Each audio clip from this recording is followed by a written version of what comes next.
Bonjour, bienvenue à Transactions réussies, une série balado sur l'immobilier. Mon nom, c'est Isabelle Racicot. Le but de la série, dans le fond, c'est de vous permettre d'avoir le plus d'outils possible, le plus d'informations pour vous permettre de naviguer dans ce marché-là avec confiance et assurance, que vous soyez un premier acheteur, un acheteur expérimenté ou encore un investisseur. Je suis toujours en compagnie de Georges Bardagy, mais comme on va parler de financement aujourd'hui, on accueille avec nous Philippe Quintal, directeur du développement hypothécaire à la Banque nationale. Bonjour à tous les deux. Bonjour Isabelle.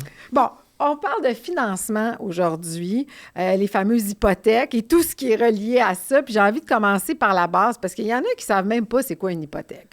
On peut peut-être leur expliquer. Philippe, on vous écoute. Première des choses, une hypothèque, c'est un prêt immobilier. Donc, la banque va prendre en garantie la propriété et puis le vendeur va recevoir les sous de la banque, puis l'acheteur devra rembourser à la banque les sous, donc l'argent avancé, jusqu'à temps que la dette soit remise à zéro.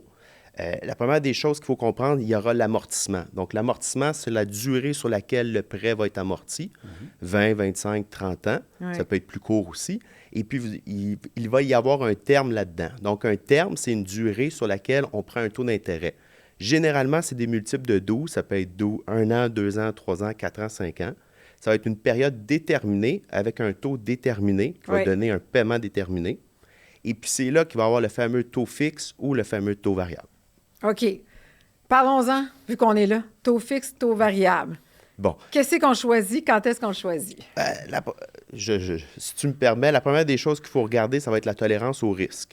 Parce que quelqu'un qui est instable dans son budget ou qui est au niveau de sa personnalité, qui ne sait pas combien que ça va lui coûter, même s'il sait que c'est mieux de prendre un taux variable, à ce moment-là, il vaut mieux aller vers un taux fixe. Okay. Donc, la première des choses, c'est la tolérance au risque. Deuxième des choses aussi, c'est quoi le projet de la propriété? Est-ce qu'on prend quelque chose à long terme, à court terme? Puis la troisième des choses, c'est le budget. Donc, qu'est-ce qui nous permet de garder notre rythme de vie avec une hypothèque? Parfait. Moi, mon père m'avait déjà dit qu'il fallait que tu calcules ton hypothèque fallait que ça te coûte pas plus qu'une semaine par mois de salaire. Ce qui était 25 environ 25 de ton revenu. Ouais, c'est difficile à aujourd'hui, Georges. En fait, on dirait 30 en général. Okay. Dans les dernières années, ça a augmenté avec l'abordabilité qui a diminué, les coûts de l'immobilier qui a augmenté, le taux d'intérêt qui a augmenté un petit peu après la pandémie, a fait en sorte que maintenant, à Montréal, on est plus près de 47-48 % Ça reste vrai que plus près de 35-40 % dans d'autres villes du Québec où l'immobilier est un petit peu moins cher. Mais 25 c'est un bon conseil que ton papa t'a donné, mais je pense que c'est utopique aujourd'hui. C'était à l'époque. Georges, est-ce que tu conseilles systématiquement à tes clients de se faire préqualifier? Tout à fait. Quand on commence, on peut être en compétition. On l'a vu dans l'autre balado avec d'autres acheteurs. C'est important d'être préqualifié. On est capable de démontrer aux vendeurs qu'on a la capacité financière d'honorer notre promesse d'achat une fois qu'elle va venir. Puis de le faire dès le début permet aussi de sauver du temps parce que, tu sais, les gens viennent nous voir. Eux autres, ils ont un rêve immobilier, une maison, 4 chambres à coucher, 3 salles de bain, 2 garages, piscine. Mais à cet endroit-là, puis là, bien, ça, c'est le rêve. Mais là, il faut le payer, le rêve, puis il faut s'assurer qu'ils sont capables. Puis moi, je leur conseille souvent aussi, je dis, même si tu es préqualifié pour un montant, garde-toi de la marge de manœuvre. Puis je pense que Philippe va faire la même chose avec ses clients, de dire, il faut que tu prévois des coûts d'entretien, le fameux 3% de choses à réparer. Donc, il ne faut pas être esclave de sa maison ou de son hypothèque. Donc, on va conseiller, je pense, de façon bienveillante les deux, à s'assurer qu'ils achètent dans une limite de budget confortable. Puis surtout que ça va vite des fois. Hein, les maisons sont en vente 15 secondes d'écart. Fait que d'être préqualifié, ça aide au niveau de l'achat. Mais comme vendeur, si j'ai le choix entre deux promesses d'achat, une et j'ai la qualification, l'autre, je ne l'ai pas, avec des prix ou des termes à peu près égaux, mais je vais prendre celle-là qui est qualifiée d'avance. Philippe, sur quoi vous vous basez pour préqualifier? La première des choses aussi que je voulais rajouter à Georges, c'est que ça permet bien connaître sa capacité d'emprunt, donc pas magasiner pour rien. Deuxième des choses, ça nous permet aussi de réserver un taux d'intérêt. Fait que ça vient partie. Après ça, pour nous permettre de faire une préautorisation, une préqualification qui a du sens, ça nous permet de connaître aussi c'est quoi le projet du client. Est-ce qu'on regarde pour un condo, propriété unifamiliale, résidence secondaire? Est-ce que c'est un plex? Est-ce qu'on va être propriétaire occupant? Est-ce que c'est un investissement? Ensuite, on va regarder aussi au niveau de la mise de fonds. Est-ce qu'on a des REER? Est-ce qu'on va faire le RAP? Est-ce que ça va être des CELIAP? Est-ce que ça va être des CELI? Est-ce que ça vient de la vente d'une autre propriété? Est-ce que c'est un don des parents? Donc, on est capable de mettre ça en place, puis voir aussi c'est quoi les stratégies pour être capable de maximiser cette mise de fonds-là aussi. Puis comme la préautorisation ne coûte rien, Oui. puis elle permet de se protéger contre une éventuelle hausse du taux d'intérêt, ça vaut pas la peine de ne pas le faire. C'est comme ça que je le dis aux clients. C'est exactement ça. OK, moi, je veux on vient de parler de mise de fonds. Là. Oui. Qu'est-ce qu'on peut conseiller aux premiers acheteurs dans les meilleurs outils là, pour avoir une bonne mise de fonds? Première des choses, ça serait vraiment de regarder avec un spécialiste en financement. Ouais. Et puis, nous, à la banque, on est entouré d'une équipe de spécialistes qui sont capables de vous aider au niveau de l'épargne, au niveau du CELI, CELEP et REER. Ça va toujours être d'essayer de mettre en place une épargne systématique pour être capable de justement gonfler cette mise de fonds-là. Ouais. Mais c'est d'y aller toujours vivre selon nos moyens puis essayer de viser une propriété avec un prix juste dans notre budget. Je t'avais vu sur Instagram, Georges, expliquer le CELIAP. Oui. Bien, le CELIAP, moi, je trouve que c'est la plus belle invention après le bouton à 4 trous. Là. Ah oui, tu l'expliques super bien. Écoute, c'est extraordinaire parce que ça permet aux jeunes premiers acheteurs d'économiser leur mise de fonds à raison de 8 000 $ par année. Hein, corrige-moi si j'ai tort. Et à l'abri de l'impôt. Fait que c'est comme un REER. Fait que dans le fond, tu prends 8 000 $, tu le mets dans ton CELIAP, tu as droit à une économie d'impôt sur le 8 000 $ que tu as mis cette année-là, qui est le maximum. Pas obligé d'être le maximum, mais tu mets ce que tu peux, mais 8 000. Puis ensuite de ça, quand tu as le droit d'accumuler jusqu'à 40 000 $ par conjoint, donc si on est 2 conjoints, ça peut faire 80 000 au maximum sur une période de quelques années. Puis quand tu sors l'argent de ton CELIAP pour la mettre comme mise de fonds sur l'achat d'une propriété, mais tu n'es pas obligé de le rembourser. Et c'est ça la beauté de l'affaire. Ouais. Quand tu fais un RAP, donc tu utilises tes REER, tu sors l'argent de ta caisse de retraite personnelle, tu as une période de 15 ans pour le rembourser. Le CELIAP, tu as le bénéfice des deux. Donc ça, c'est génial. Ça, c'est pour tout le monde, tous les jeunes qui nous écoutent, qui veulent acheter leur première propriété, ou même les moins jeunes, ceux qui n'ont pas acheté depuis 5 ans. Exact. Ils peuvent utiliser le CELIAP pour bâtir leur mise de fonds. On parle de mise de fonds, puis là, je le vois avec mes 2 garçons qui sont dans la jeune vingtaine, même s'ils mettent en ce moment de l'argent dans leur CELIAP, je ne suis pas sûre qu'ils vont être capables de mettre une mise de fonds de 20 %. Donc, comme parent, qu'est-ce que je peux faire, moi, pour les aider? Philippe. Il y a plusieurs choses qu'on peut faire pour les aider. De plus en plus populaire, ce que je vois des parents qui commencent à refinancer leur propriété pour faire un don au niveau de la mise de fonds, pour aider les jeunes acheteurs. Donne-moi une autre option, Philippe. Pas les dettes. Mais tout dépend. Est-ce qu'on parle de dons? Est-ce que tu parles plus au niveau de donner des sous des fois pour que tes jeunes garçons puissent maximiser leur CELIAP? Oui, c'est soit que je les aide à maximiser leur CELIAP, soit que je fasse un don de mon vivant. C'est ça qu'on voit de plus en plus en ce moment. Il y a plusieurs choses. La chose que tu dois savoir, c'est que tu n'es pas tout seul. Non, je le sais, on a beaucoup de 40 des acheteurs canadiens, des premiers acheteurs, qui ont eu l'aide d'un parent, soit pour aider avec la mise de fonds, avec le CELIAP ou un don, ou des fois aussi juste endosser l'hypothèque parce que le montant est peut-être pas dans les capacités d'emprunt où il y a déjà eu une mauvaise expérience de crédit. Donc, on vient sécuriser la banque que ce prêt-là va être remboursé. Mais dans tous les cas, on voit ça de plus en plus. Il faut faire attention parce que c'est pas tous les parents qui ont les moyens d'aider leurs enfants. Il y en a des parents qui sont très généreux, mais il faut s'assurer qu'ils ont assez d'argent eux-mêmes pour passer la retraite, les soins de santé qu'ils pourraient avoir besoin dans le futur.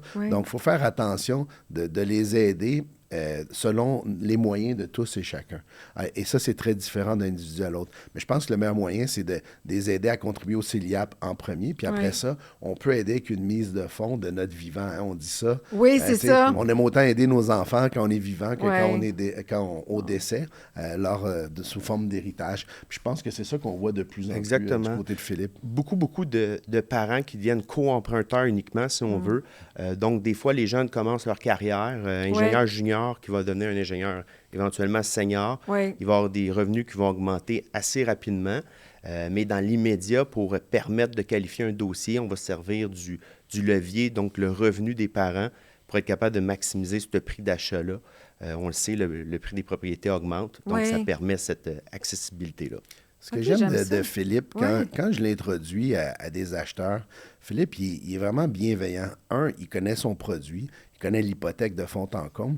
Il y a plein de scénarios auxquels les gens qui vont le voir n'ont pas pensé. Puis lui, il y a toujours un produit qui est bien adapté aux besoins, puis il pose beaucoup de questions. Il prend le temps de savoir c'est quoi vraiment les besoins. Puis après ça, il propose des produits en conséquence. Puis des fois, il va dire à un acheteur, regarde, je sais que tu es capable d'aller jusque-là, mais si j'étais toi, je resterais dans cette limite-là à cause de tel truc. Ou voici, t'as-tu pensé à le faire de cette façon-là, le don, ou de co-emprunter? Puis c'est ça qui est le fun, c'est qu'on pense à l'hypothèque.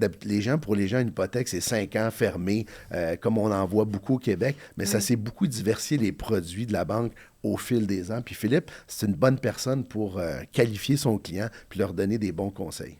Fait que l'image qu'on a, que vous allez, que les banques essayent de maximiser notre dette, est un peu fausse. Disons ça comme ça, absolument. Oui, parfait. Absolument. Il se demandait où est-ce que je m'en allais avec ça.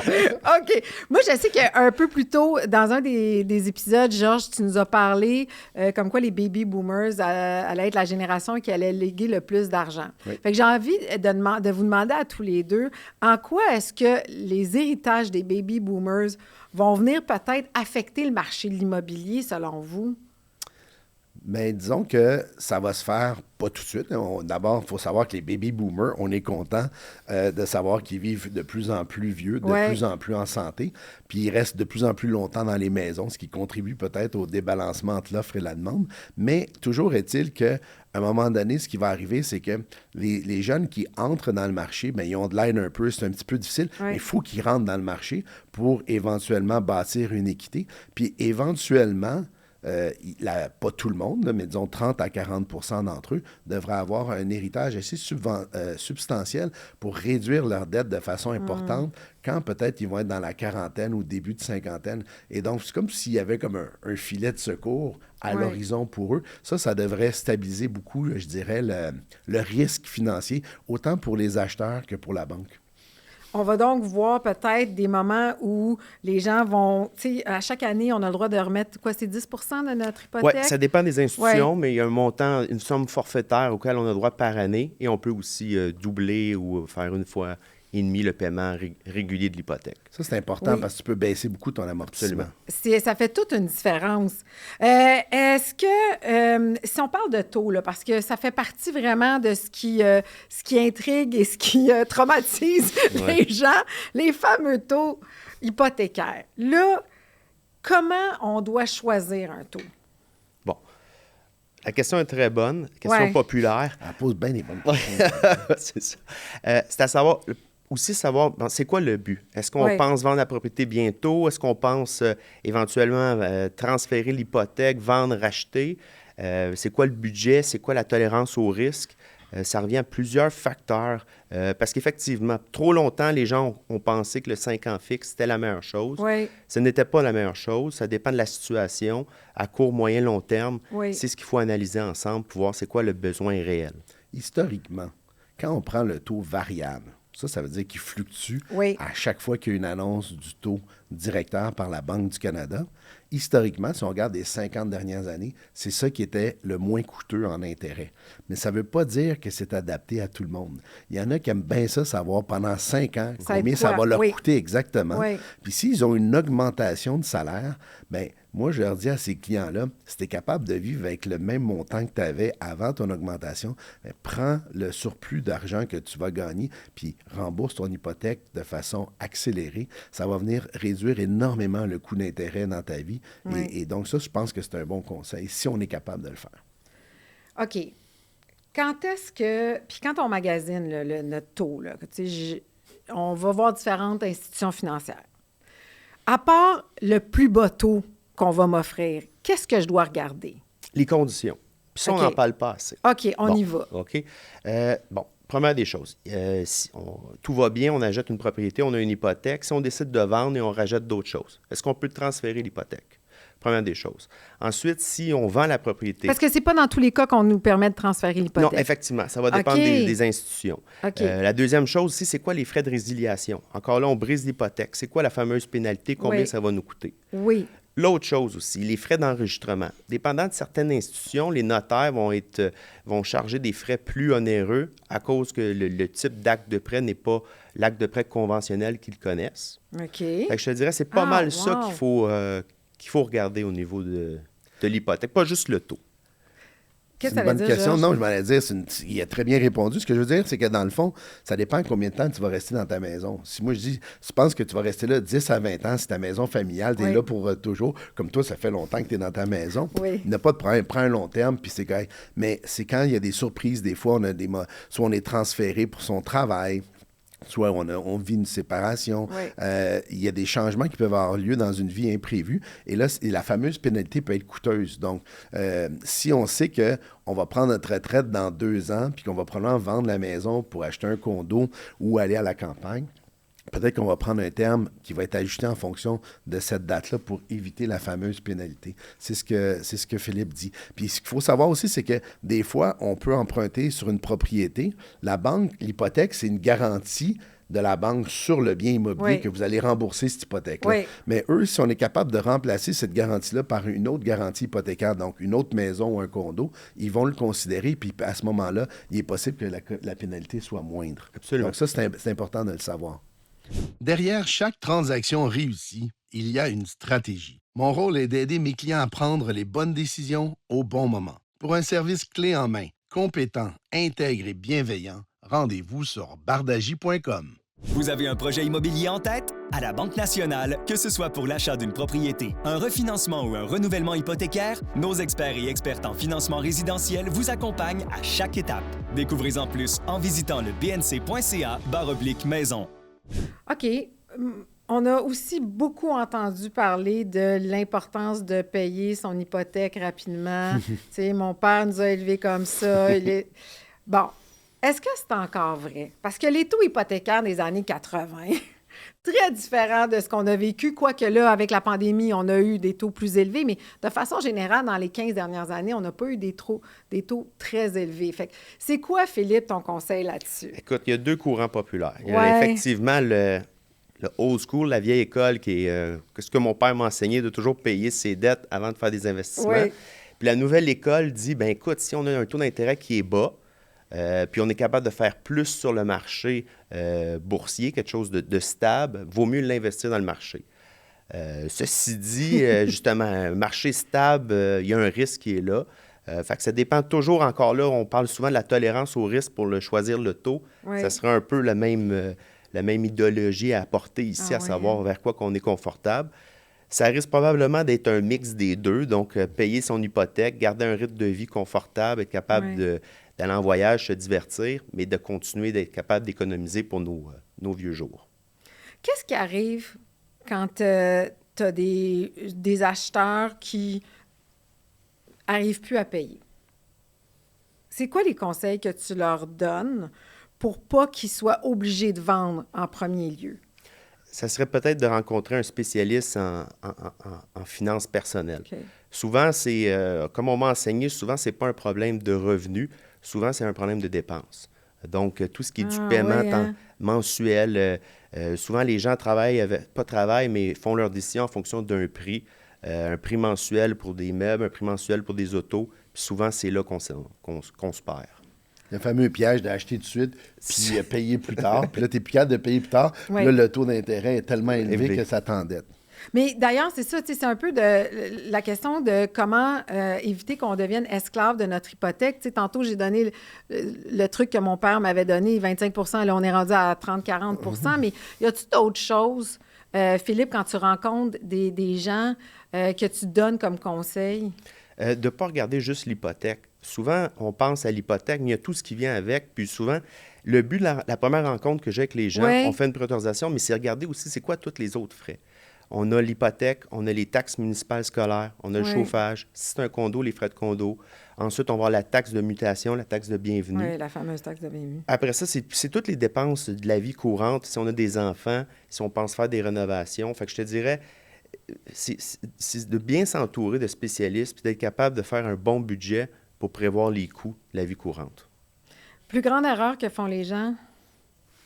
Justement, ne pas faire correctement le budget ou d'aller trop élevé dans leur portion de revenus pour l'hypothèque. Des fois, ils choisissent aussi juste en fonction du taux, puis ils ne regardent pas toutes les autres conditions de l'hypothèque. Ouais. C'est comme regarder une promesse d'achat en fonction du prix, puis pas regarder tous les délais, puis les autres conditions puis qui viennent avec la promesse d'achat. Moi, je pense que c'est ça aussi. OK.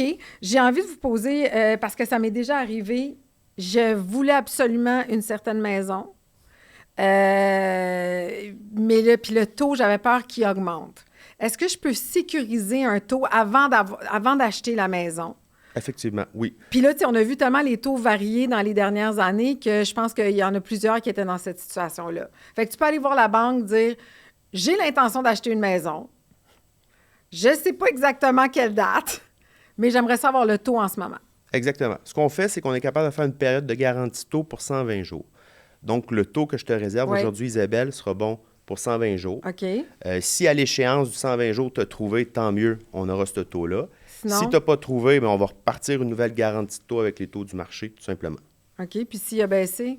On va l'ajuster à la baisse. Bonne nouvelle. OK. Mais si dans la période, il a augmenté, tu auras le taux le plus bas. Donc, celui que tu auras garanti au début. Tu vas avoir le meilleur des deux mondes, ça ne vaut pas la peine de ne pas le faire. Puis là, selon toi, Philippe, je sais que tu n'es pas un devin, là, mais est-ce qu'on s'enligne pour avoir des taux similaires à ce qu'on a eu dans les dernières années, pré-pandémie? Ou, Selon les analyses de la banque, pour la prochaine année, c'est une année stable. Donc, les taux d'intérêt, ce qui sont actuels, devraient rester sensiblement les mêmes, selon les analyses de la banque. Qui est autour de 4 Absolument. OK. On va-tu retrouver un petit 2 éventuellement, les amis? Moi, personnellement, je ne pense pas que ça va arriver. Jamais, Georges? Non, puis je pense pas que c'est une bonne idée que ça arrive, parce qu'on l'a vu. Pourquoi? À cause de la pandémie, les gouvernements, partout dans le monde, ont baissé de beaucoup, puisque là, l'activité économique était presque arrêtée, pour aider les gens, justement, à subvenir à leurs besoins de logement, de nourriture. Donc, c'était vraiment une crise importante, la pandémie, puis il n'y avait pas de guide de comment agir économiquement dans une pandémie. Alors, je pense que ils ont fait ça, puis ils ont bien fait de baisser le taux parce que ça a permis aux gens, mais ça a quasiment été trop bas, de sorte qu'ils ont créé beaucoup d'inflation. Puis là, en 2022, au mois d'avril, bien, la Banque du Canada est obligée d'augmenter le taux très rapidement, de façon substantielle. Puis là, c'est venu freiner l'activité économique parce que là, l'inflation, si elle est hors contrôle, on n'est pas plus avancé. Fait que je dirais que le taux où on est présentement, qui est autour de 4 %, c'est un taux qui est sain et ni trop haut ni trop bas pour l'économie qu'on vit actuellement. Alors, moi, je pense pas que c'est une bonne idée. Puis pour répondre à ta question, tantôt, tu disais, est-ce que je suis mieux de rembourser mes dettes ou d'investir? Ça dépend du taux. Quand on était dans la pandémie puis que les taux d'intérêt étaient en bas de 2 % puis que les rendements boursiers pouvaient atteindre 10 %, même si tu paies de l'impôt sur ton rendement à la bourse, c'est quand même plus rentable d'investir. Là, maintenant que les taux sont autour de 4 5 6 peut-être si c'est un long terme sur une hypothèque, mais normalement, on tourne autour de 4 puis que tu es capable d'avoir un rendement de 7 ou 8, mais là, si tu payes de l'impôt sur ton 7-8 de rendement, puis tu payes 4, l'économie est presque nulle. Peut-être qu'on est mieux de considérer baisser. Mais si tu es capable de faire plus que 10 puis les taux sont à 4, peut-être ça vaut encore la peine d'investir. Donc, c'est un petit peu la variante à ta réponse là, pour l'investissement, puis de rembourser ou pas l'hypothèque. Mais je serais curieuse de savoir, de façon générale, là, avec tes clients, Philippe, est-ce que la plupart, ils prennent leur temps pour payer leur hypothèque ou ils ont décidé d'y aller de façon accélérée? Est-ce on voit encore beaucoup de gens qui payent ce qu'ils peuvent payer chaque année? Ça dépend toujours des personnalités. Ah oui, il y a des gens, comme tantôt, on parlait de la vieille école puis la nouvelle école. Puis il y a les taux aussi, comme Georges disait, c'est un gros impact. Quelqu'un qui a un taux d'intérêt plus élevé va peut-être vouloir payer la propriété plus rapidement, justement pour payer le moins d'intérêt possible. Puis ça va dépendre aussi. Ce que je vois beaucoup aussi, c'est que vu qu'on y va sur un paiement, bien, les gens le mettent le plus longtemps possible. Pour payer le moins d'intérêt, mais aussi pour avoir le plus petit paiement mensuel, puis avoir la plus grosse hypothèque qu'ils veulent. possible. OK. Mais les gens, excuse-moi, mais les gens, ils vivent d'un chèque à l'autre. Là. Une grosse partie de la population vivent d'un... Fait qu'ils n'ont pas l'option, eux autres, de faire. Ils ont des enfants, ils sont entre l'âge de 30 et 50 ans. C'est là qu'il y a des grosses dépenses, des ados qui vident des frigos, puis que ça coûte cher. Alors, eux autres, c'est plus difficile d'avoir cette option-là. Elle n'est pas accessible, cette option-là. En même temps, quand ils ont augmenté les taux, on s'attendait, nous autres, en immobilier, puis je pense que les banques aussi avaient prévu d'avoir des reprises de banque, comme on a vécu quand j'étais jeune, là, dans les années 90. Puis ça ne s'est pas produit parce que les gens, il y avait beaucoup de gens qui avaient accumulé quand même beaucoup d'équité dans leur propriété parce que les prix avaient augmenté. Puis les banques, la dernière chose qu'ils veulent, c'est reprendre votre propriété. Les autres vont faire des arrangements, ils vont peut-être augmenter l'amortissement pour vous permettre de passer à travers. Et ça va faire en sorte que ça a fait en sorte, dans le fond, que même avec la hausse des taux puis les renouvellements qu'on a à venir, il y en a eu des reprises, mais vraiment moins de 1% des dossiers ont été en reprise, n'est-ce pas? Puis l'autre chose aussi, si tu me permets, c'est le fameux stress test qui était assez populaire puis qu'on a beaucoup parlé. C'est quoi ça? Ce que c'est que même si les gens avaient un taux d'intérêt à 2 il fallait quand même les qualifier à un taux d'intérêt de 5,45, par exemple. Ça pouvait être 5,25, 6 mais c'était un taux d'intérêt plus élevé, pour s'assurer que même si les taux d'intérêt augmentaient, les gens allaient être capables de pallier à leurs activités financières. Les taxes, le chauffage, les frais de condo et les hautes dettes. Fait que c'est sûr que, oui, dans le budget de tout le monde, dans les coûts mensuels, ça a augmenté, mais pour les banques, ils avaient prévu le coût en qualifiant les gens avec des taux d'intérêt plus élevés. Puis présentement, on fait exactement la même chose. Puis je me souviens que dans les années, quand ils ont mis le fameux test de résistance, le fameux stress test, dans le milieu des années 2010, bien, sur le coup, le monde n'était pas content parce que là, il était plus capable de se qualifier. Mais on a vu que ça a été une bonne décision parce que présentement, vu que le taux de chômage n'a pas augmenté, même si les taux ont augmenté, c'est venu limiter les dégâts. Il y avait comme un coussin qui avait été prévu pour pouvoir faire face à une éventuelle hausse de taux. Donc, je pense que ça a été, avec le recul, une bonne mesure du gouvernement. Oui. Dans quel contexte tu suggères une marge hypothécaire? C'est pas la même chose qu'un prêt hypothécaire. Peut-être qu'on peut expliquer ce qu'est une marge hypothécaire, dans quel contexte? Une marge de crédit hypothécaire, ce que c'est le même principe qu'une marge de crédit personnel, sauf qu'encore là, c'est la propriété qui est en garantie. Donc, le taux est meilleur. Mais encore là, ça va dépendre toujours de la personnalité aussi des gens. Parce que c'est du crédit qui est facilement accessible, qui peut être utilisé en tout temps et remboursé en tout temps. Fait que ça dépend toujours aussi c'est quoi le besoin, puis à court, moyen, long terme, le projet ou l'utilisation de celle-ci. Mais oui, c'est un excellent produit. Ça peut être fait pour quelqu'un qui pense faire des rénovations, quelqu'un qui pense dégager une mise de fonds pour l'achat d'une deuxième propriété, un chalet, un projet quelconque, faire un don pour ses enfants qui veulent l'acheter. C'est un autre projet parce que, encore là, quand on va vendre la propriété, tout ce qui est sur la marge de crédit hypothécaire n'a aucune pénalité. Donc, encore là, c'est un gros avantage. Mais ça vient avec son désavantage, qui est l'utilisation facile. Le taux est un petit peu plus élevé quand même sur une marge que sur une hypothèque, il faut savoir. Mais quand elle est utilisée, forcément, c'est rien. Je trouve que c'est très pratique pour les urgences. Tu sais, quand je regarde mes clients, que ça fait 20 ans qu'ils sont dans leur propriété, normalement, leurs dettes sont plus basses, il y a de l'équité. Ben, je sais pas, il t'arrive quelque chose d'imprévu, puis toi, à ce moment-là, tu avais besoin de cette liquidité-là pour faire face à cette obligation-là. C'est un bon outil bien adapté pour ça. Ça évite les pénalités s'il faut qu'on le rembourse. On va aussi parler du prêt-pont, du bridge loan. Peut-être qu'on peut expliquer c'est quoi, puis dans quel contexte c'est bon de s'en servir. Parfait. Le prêt-pont, ce que c'est que, je vous donne un exemple. On vend la propriété le 1er juin. Par contre, on a acheté une nouvelle propriété, puis on passe au notaire le 1er mai. Donc, la banque, ce qu'elle va faire, c'est qu'elle va vous avancer les fonds de la mise de fonds pour cette période-là, puisque vous allez recevoir vos sous après avoir vendu. C'est ça, un prêt-pont. OK. Dans le fond, tu te trouves à payer 2 propriétés pendant 1 mois. Mais ça te permet aussi de faire des travaux, peut-être dans la propriété que tu projettes d'aller habiter, tout en habitant dans ta maison. Puis éventuellement, tu budgètes, donc d'avoir à payer deux montants d'hypothèque pendant 1 mois, une période courte, 2 comptes de taxes scolaires, 2 comptes de taxes municipales, des assurances. Mais ça enlève beaucoup de stress au déménagement puis aux rénaux qui ont besoin d'être faits avant. Donc, dans ce sens-là, ça peut être très pratique d'avoir un pont hypothécaire. OK.